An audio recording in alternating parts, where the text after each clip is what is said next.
경찰 계급상 경정급인 부산의 한 지구대 대장이 여직원을 상대로 한 성비위 의혹이 제기돼 대기 발령된 걸로 확인됐습니다. 비슷한 시기에 한 기동대 대장은 갑질 의혹으로 대기 발령되는 등 부산경찰 간부급들의 기강회의가 끊이질 않고 있습니다. 최혁규 기자의 단독 보도입니다.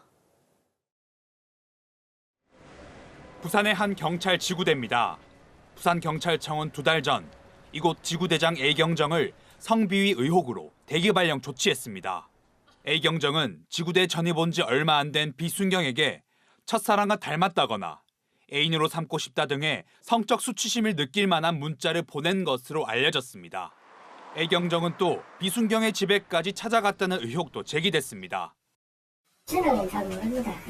저 사람 호수에서 개인 이사 피해 때문에. 이에 대해 A경정은 집에 찾아간 적은 없으며 관계의 오해에서 생긴 문제라 해명했습니다. 문제는 신임 청장이 취임한 지 불과 석 달 만에 이 같은 경찰 간부급 직원들의 비위가 계속 드러나고 있다는 점입니다. 지난 9월에는 경정급인 부산의 한 기동대 대장이 직원에게 과일을 깎아 올려놔라고 지시하는 등 갑질 의혹이 접수돼 대기 발령됐습니다. 여기다 올해 건설사를 상대로 경찰 고위 간부의 수사 정보 유출 혐의가 재판에서 밝혀지는 등 부산경찰의 기강회의가 도를 넘었다는 지적입니다. 하나는 이제 그 윤리 강령이나 규범을 통해서 강력하게 일부를 뵙게 하는 거. 그 두 번째는 조직 전체의 분위기를 쇄신하고 결국은 경찰 공무원에 대한 윤리 교육들이 강화돼야 되고. 부산경찰청은 문제의 2 경정급 간부에 대해 감찰을 진행해 인사처리할 방침입니다. KNN 최혁규입니다. 부산 센텀시티에 들어설 해운대구청 신청사 공사 현장에 10만 톤 넘는 건설 폐기물이 묻혀 있는 걸로 보입니다. 20년도 더 된 무단 폐기물인데 문제는 누가 언제 묻었는지 모른다는 겁니다. 조진욱 기자가 보도합니다. 지난 4월 공사를 시작한 부산 해운대구청 신청사 부지입니다. 한창 바쁠 때지만 공사가 멈췄습니다. 터파기 공사 과정에서 이런 폐콘크리트 같은 건설 폐기물이 무더기로 발견됐습니다. 지하 5m까지 묻힌 걸로 보이는데 추정되는 매장량만 10만 톤이 넘습니다. 전체 공사 토사량의 절반이 넘는 양인데 문제는 누가 버렸는지 모른다는 겁니다. 이 땅 옆에는 과거 컨테이너 야적장과 수영 비행장이 있었습니다. 센텀시티 조성 과정에서 부산시가 당시 국방부와 재무부 등에게 샀고 지난 2001년 해운대구에 팔았습니다. 최소 20년 넘게 묻혀 있었던 건데 지금으로선 확인하기도 문제 제기하기도 힘듭니다. 건설 폐기물 예상 처리 비용만 86억 원. 결국 구청이 다 떠안을 처집니다. 워낙 오래전에 조성되는 부지다 보니 지금 상태로서는 그게 누가 어떻게 묻었다라는 게 확인되기가 좀 어렵습니다. 그러니까 부산시하고 협의를 해서 부산시에서도 좀 지원을 받을 수 있는 방안이 있는지. 공기도 석 달 이상 늦어질 전망인데 시공사도 문제입니다. 회생 절차에 들어간 해당 업체는 부산 경남 곳곳에서 임금체불 등으로 여러 차례 사업 차질을 빚은 터라 신청사 건립에도 먹구름이 전망됩니다. KNN 조진욱입니다. 부산시가 교통카드 시스템 사업자 선정 여부를 놓고 고심이 깊어지고 있습니다. 기존 사업자가 연장을 하든 새 사업자를 찾든 무엇보다 시민 편의 확보가 우선돼야 한다는 목소리가 높습니다. 표준규 기자가 보도합니다. 1997년 등장한 하나로 교통카드는 27년 동안 부산 교통카드 시스템 운영을 맡아왔습니다. 그런데 부산시가 내년 새로운 시스템 사업자 공모를 검토하면서 하나로 카드와 갈등이 시작됐습니다. 협약이 내년이면 끝난다는 부산시와 사업권을 이미 확보했다는 하나로 카드가 한치 양보 없이 맞섭니다.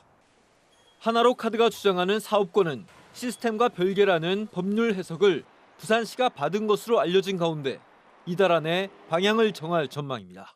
새로운 교통정책 환경에 적극 대응하고 절차적 타당성, 투명성 확보 차원에서 차기 교통 시스템 사업자 선정에 대해서 시는 검토 중에 있습니다.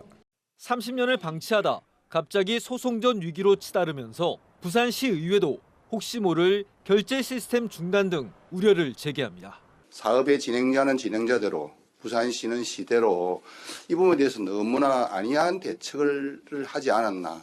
향후 이 부분을 경쟁 입찰 추진 여부와 사업자 선정 결과에 따라서 여러 가지 소송이나 또 예측할 수 없는 또 문제들이 돌출된다고 봅니다. 사업자도 하나로 카드 외에는 서울업체 한 곳뿐이어서 공개 입찰이 별다른 대안이 안 된다는 의견도 있습니다. 사업자 교체부터 들고 나온 부산시나 기술 개선이 느린 하나로 카드 모두 한 발씩 물러서야 한다는 지적이 많습니다. 사업권에 대한 법적 문제는 상호 해석 정도에 따라 다를 수도 있다. 따라서 이 문제는 분쟁이나 법적 다툼 방식이 아닌 상호 대화를 통해 합리적 방식으로 해결해야 한다. 안정된 운영을 기반으로 한 협약 연장이든 새 사업자를 통한 교통 시스템 혁신이든 부산 시민들의 편의가 가장 우선돼야 한다는 대전제 아래 부산시가 어떤 결정을 내릴지 주목됩니다. KNN 표정규입니다.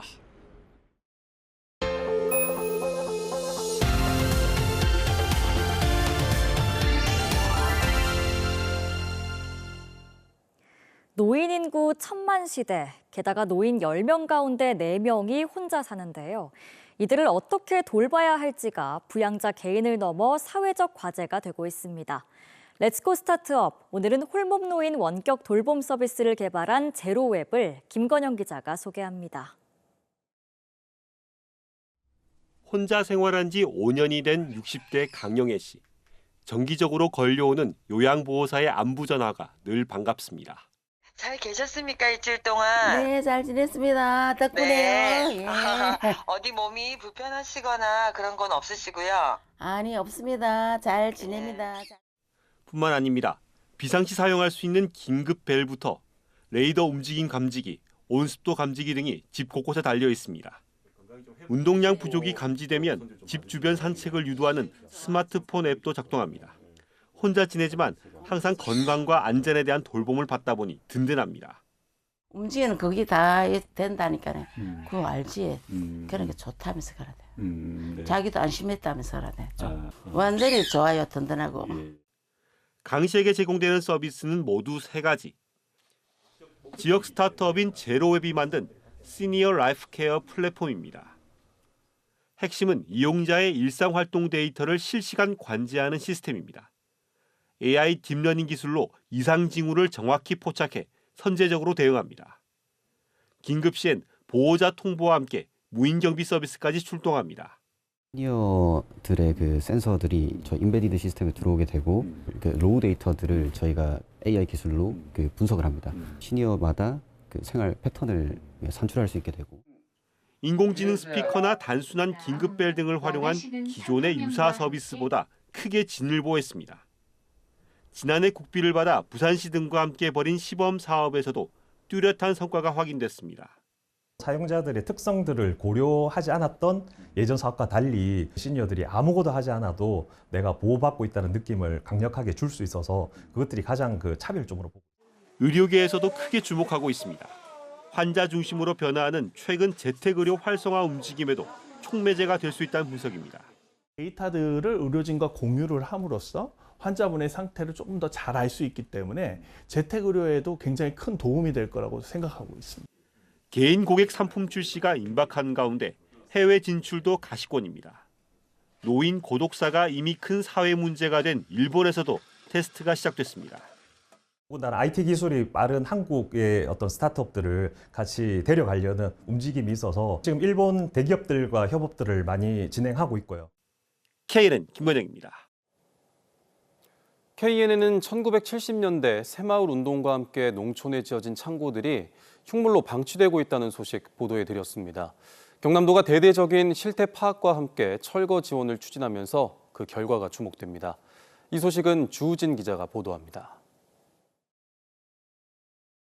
1970년대 새마을 운동과 함께 정부가 농촌에 작물 보관 등을 지원하기 위해 지어준 새마을 창고입니다.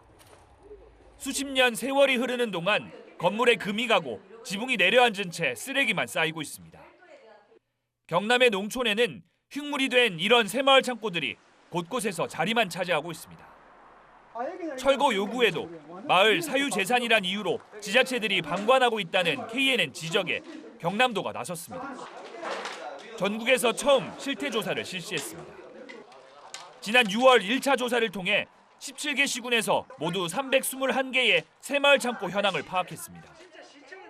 지은 지 30년이 넘은 창고가 153개로 건축연도 미상인 창고까지 더하면 74%가 30년 이상인 것으로 조사됐습니다. 18%는 아예 쓰지 않고 나머지도 본래 목적인 양국 대신 비품 일부를 쌓아놓고 있어 활용도가 매우 낮았습니다. 우리 창고가 너무 노후화되어 있어서 천정이 막 깨어져서 비도 많이 새고 빠른 철거를 좀 부탁드리겠습니다. 현재 새마을 창고 철거에 대한 법령이 없는 상태로 경남도는 우선 주민 참여 예산제를 적극 활용할 계획입니다. 2025년 주민 참여 예산 공모 절차를 거쳐 2026년 본예산에 노후 새마을 창고 철거 관련 사비를 편성할 계획도 수립하고 있습니다. 또 건축물 관리법을 검토해 새마을 창고 철거 조례를 만들고 전수 조사를 확대할 방침입니다. 집중적으로 저희들이 철거할 수 있는 행정 절차를 진행한 이후에 이 부지를 활용한 어떤 복지 정책, 시책들은 향후에 우리 주민들과 충분히 협의를 통해서 우리 농어촌에 제공될 수 있다고 생각합니다. 흉물로 방치된 새마을 창고 문제가 이번 기회에 해결될지 기대가 모아지고 있습니다. KNN 주우진입니다. 추워진 날씨 속에 화재가 잇따랐습니다. 오늘 오후 2시 반쯤 부산 괴정동의 한 철물점에서 불이 나 건물을 이용하던 시민들이 긴급 대피했습니다. 오늘 오전 10시쯤엔 부산 다대동의 한 아파트 단지 안을 달리던 승용차에서 불이 나 소방서 추산 990만 원의 재산 피해가 났습니다. 경찰은 정확한 화재 원인을 조사하고 있습니다. 부산 사하경찰서는 층간소음 문제로 다툼을 벌이다 흉기로 살해 협박을 한 30대 A씨를 붙잡아 검찰에 구속 송치했습니다. A씨는 지난 11일 윗집 소음에 항의하며 천장을 두드리다 윗집 주민이 경찰에 신고하자 격분해 흉기를 들고 윗집으로 올라가다 경찰에 체포됐습니다. 한편 A씨는 지난 8월 윗집 주민의 개인정보와 욕설이 적힌 쪽지를 유포해 스토킹 처벌법 위반 혐의로 1심에서 징역 3개월에 집행유예 1년을 선고받은 상태였습니다. 시공 능력 평가의 기준 부산 7위인 중견업체 신태양건설이 부도 처리된 걸로 확인됐습니다. 신태양건설은 지난 14일 당좌 거래가 정지돼 부도 처리됐으며 사업장 20곳으로부터 공사비 수백억 원을 받지 못해 유동성 위기가 왔다고 설명했습니다. 신태양건설은 법원 회생 절차를 진행하고 있으며 회사 정상화를 위해 노력하고 있다고 밝혔습니다. 부산경찰청이 브리핑까지 한 보험 사기 사건 피고인이 법원에서 무죄를 선고받았습니다.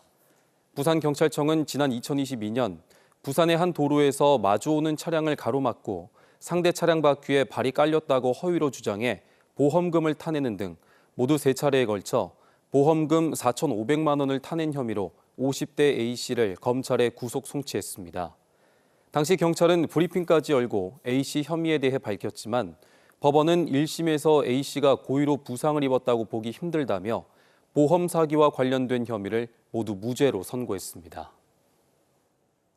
경남 합천군이 합천 영상 테마파크 호텔 조성 사업과 관련한 채무 부존재 확인 소송과 관련해 항소심을 제기합니다.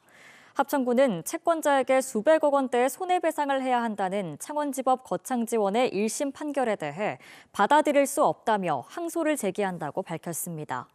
합천군은 항소심 제기와 함께 손해배상액 충당은 군청 청사 건립기금을 활용할 계획을 세우고 있습니다. 부산 상위가 지역사회 발전에 헌신해온 기업인의 업적을 알리기 위해 제정한 부산 산업대상 특별공로상에 주식회사 동원개발 장봉만 회장이 수상자로 선정됐습니다.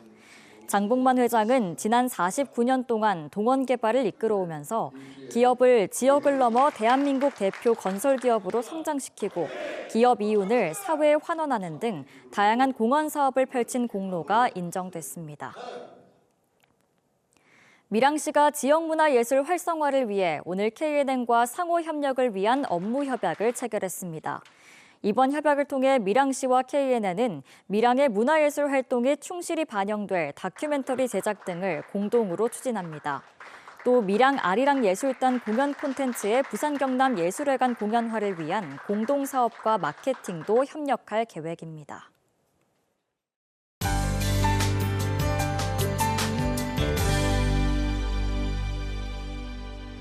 북서쪽에서 찬바람이 불어오면서 급격하게 추워졌습니다. 오늘 아침 내륙은 영하권까지 떨어진 곳도 있었고 부산도 5도까지 떨어졌는데요. 내일도 부산의 아침 기온은 7도 선에 머물겠고 함안 영하 2도, 거창은 영하 3도까지 뚝 떨어지겠습니다. 반면 낮 기온은 오늘보다 더 오르면서 아침과 낮과 밤의 기온차가 15도 안팎으로 크게 벌어지겠는데요. 큰 일교차로 인해 감기에 걸리지 않도록 시간대에 맞는 옷차림 잘 해주시기 바랍니다. 내일 전국이 대체로 구름 많거나 흐린 가운데 제주도는 가끔 비가 내리겠고요. 해안을 중심으로 바람이 강하게 불면서 체감 기온을 더 떨어뜨리겠습니다. 내일 아침 기온 오늘과 비슷하거나 더 낮게 출발하겠고요. 낮 기온은 진주와 합천이 14도로 오늘보다 높겠습니다. 경남 중부 지역의 낮 기온은 통영 15도 보이겠고요. 그 밖에 모든 지역이 14도 보이며 평년과 비슷하겠습니다. 낮 최고 기온 부산이 16도, 김해 양산은 15도 보이겠습니다. 먼 해상을 중심으로 풍랑특보가 내려진 가운데 물결이 매우 거세게 일겠고요. 해안으로는 너울성 파도가 밀려오겠습니다. 당분간 별다른 비 소식은 없겠고 예년 이맘때 가을 날씨가 나타나겠습니다. 날씨였습니다.